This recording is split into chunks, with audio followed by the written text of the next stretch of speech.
আমেরিকার মান সম্মান আর থাকলো না। তাদের মান সম্মান ধুলোয় মিশিয়ে দিয়েছে ইরান।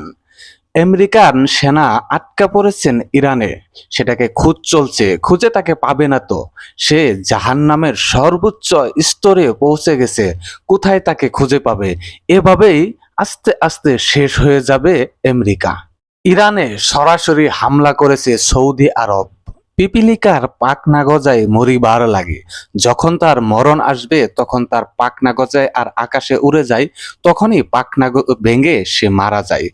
যেখানে আমেরিকা, ইসরায়েল তারাই ইরানের সাথে পারছে না, আর সৌদি আরব তাকে সরাসরি হামলা করেছে। তাদের অস্তিত্বরা একবারে শেষ করে দিবে ইরান। ফ্রান্সের প্রধানমন্ত্রীকে বোঝাতে পারেননি ডোনাল্ড ট্রাম্প, তাই রেগে গিয়ে তার নামে বদনাম শুরু করে দিয়েছে।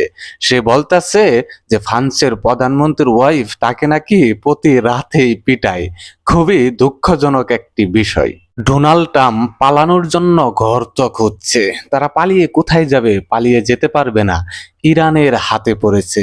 ইরান সেই গর্ত থেকে বের করে এনে এই ডোনাল্ড ট্রাম্পকে শেষ করে দিবে। আমেরিকার ডাটা সেন্টার ধ্বংস করে দিয়েছে ইরান। আমেরিকার মাথায় হাত একই করেছে, সর্বনাশ করে দিয়েছে। তাদের সবকিছুই ধ্বংস করে দিবে ইরান, একটা অংশ বাকি রাখবে না। এই বলে ভিডিও শেষ করছি। সবাই ভালো থাকবেন, সুস্থ থাকবেন। সবাইকে ধন্যবাদ। খুদা হাফেজ।